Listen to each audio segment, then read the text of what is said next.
সরকার আইনসঙ্গতভাবে ফ্যাসিস্টদের বিচার করতে বদ্ধপরিকর বলে জানিয়েছেন আইন, বিচার ও সংসদ বিষয়ক মন্ত্রী অ্যাডভোকেট মোহাম্মদ আসাদুজ্জামান।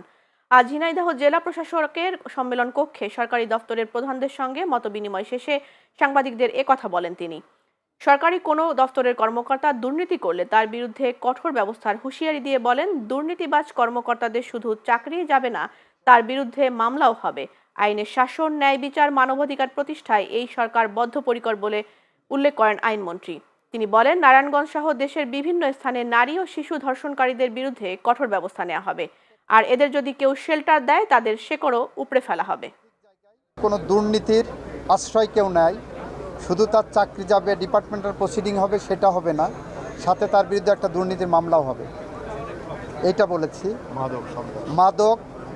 মাদকের ব্যাপারে জিরো টলারেন্স, সন্ত্রাস, রাজনৈতিক দুর্বৃত্তায়ন, সামাজিক হানাহানি, মারামারি, সমস্ত কিছু নিরপেক্ষভাবে ব্যবস্থা নেওয়ার জন্য প্রশাসনকে আমরা নির্দেশ দিয়েছি।